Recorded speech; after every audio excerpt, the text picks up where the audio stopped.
If you're a Hollywood star, unlike working in nearly any other field, no one's going to tell you have to retire just because of your age. Actors can keep working for as long as they're still capable. Granted, roles might change a bit, but regardless of health problems and infirmities, there's almost always a place for such stars somewhere. Some actors keep performing until the very end of their lives, but unfortunately sometimes death arrives a little sooner than expected for others. For a television series, the death of an actor presents a huge problem for the production team. Writers must make a truly difficult decision. Should they recast the deceased or scrub the character entirely? If they choose the latter approach, a significant chunk of the series' storyline gets chopped off. Whatever they had in store for that character in the plot department gets scrapped. And that being said, the first option isn't ideal either. More often than not, the late actor was too vital, cherished, or singular to simply recast. Today, we're going to take a look at occasions when deaths of actors ultimately meant the deaths of their on-screen characters as well. Paul Hennessy, 8 Simple Rules. After spending several years trying his hand out as a film actor, John Ritter returned to the small screen in 2002's 8 Simple Rules for Dating My Teenage Daughter. TV had always been good to Ritter. He took home an Emmy for his unforgettable work on Three's Company and went on to star for 3 years on the CBS romantic comedy Hearts of Fire. On 8 Simple Rules, Ritter played the frazzled family man Paul Hennessy, who's understandably nervous about his children growing into rebellious, independent teens. Ritter had only completed 1 full season of the series when he fell very ill on set in September 2003. At first, he complained of nausea, weakness, and chest pain. Later that afternoon, the 54-year-old actor passed away from a rare condition called aortic dissection. His death created a major hurdle for the producers of 8 Simple Rules. But after a brief hiatus, the series returned. Heavily modified, of course, to accommodate the loss of its leading star. A 2-part episode entitled Goodbye explained that Paul passed away after collapsing at the grocery store. In the episodes that followed, James Garner and David Spade joined the cast as Grandpa Jim and nephew CJ, who moved into the family home to assist freshly widowed Kate Hennessy, played by Katie Sagal, in raising her 3 children. Hey, if you're enjoying this video so far, make sure you give it a like and subscribe to Facts Verse if you haven't already.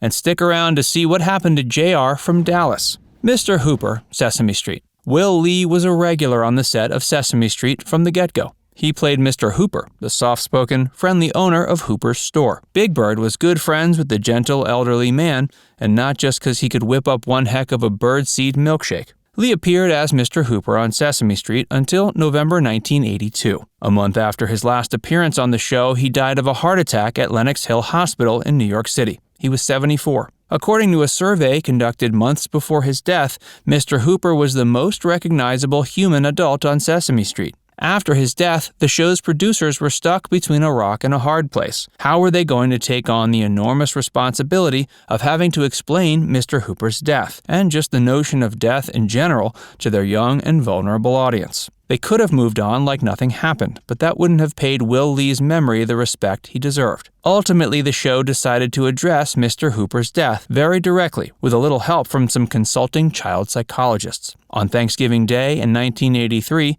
PBS aired the heartbreaking episode. In it, Big Bird struggles to find Mr. Hooper. The adults on Sesame Street must be the ones to break the news that the elderly shopkeeper has died and that death is final. Big Bird then learns a very valuable lesson. It's perfectly okay to be sad about a loss, but he also discovers Mr. Hooper's memory will live on forever in the hearts and minds of those who loved him. Coach, Cheers. Nicholas Colasanto had a pretty prolific career in TV in the 60s and 70s, both as an actor and director. In 1982, he joined the cast of Cheers as Ernie Pantuso, the laid-back bartender who used to coach bar owner Sam Malone in his baseball days. Coach quickly became Colasanto's best-known role, which was quite the feat considering how active he was throughout the rest of his career. When he signed on to Cheers, he was well into his 50s and was already dealing with some heart issues. In 1984, his health took a concerning turn when he was hospitalized for water in his lungs. Unfortunately, he couldn't get clearance to return back to the set of Cheers, and a few months later, in February 1985, the 61-year-old star died of a heart attack. Woody Harrelson, who was unknown at the time, was called in to play Cheers' new bartender, Woody Boyd. Coach's death was briefly explained, and he continued to get shout-outs from time to time throughout the rest of the series.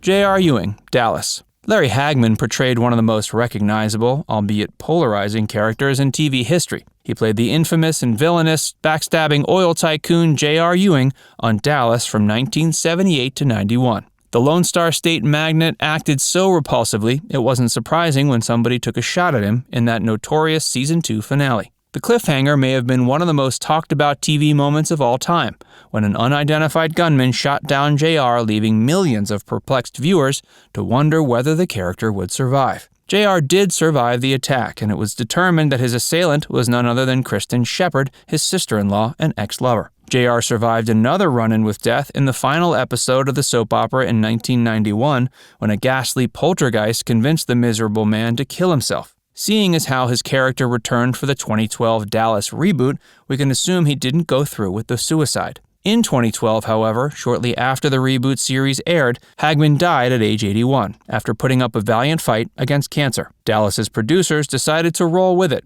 and have JR die as well. They even brought back the old Who Shot JR campaign to do it. In a 2013 episode, it's explained that JR concocted a plan to have an unidentified individual gun him down to pull off one last sketchy business deal, while he dealt with the fact that he was dying of terminal cancer. GRAMPS, LASSIE. LASSIE premiered in 1954. Audiences couldn't get enough of the eponymous canine hero, saving the day for the Miller family, which consisted of single mother and farmer Ellen, played by Jan Clayton, her 11-year-old son Jeff, played by Tommy Rettig, and stand-in patriarch of the family, Gramps. Gramps was Jeff's paternal grandfather and portrayed by actor George Cleveland. After doing 3 seasons, both Rettig and Clayton wanted out of their contracts. The producers were willing to accommodate, so they came up with a plan to ship Lassie off to live with a new family. Before they could implement these changes, George Cleveland suddenly died of a heart attack in July of 1957 at age 71. Instead of sticking with their initial plan, the producers decided to incorporate the death of Cleveland into the show by also killing Gramps. No kid-friendly show had ever dealt with the issue of death in such a way before, and they figured it could be a teachable moment. Now it's time to hear from you. In the comments section, let us know which celebrity death shocked you the most. And be sure to bring up some we didn't have time to include in this video. And before you go, make sure you give this video a like and subscribe to Factsverse if you haven't already. Click the bell icon to stay updated on all our latest content.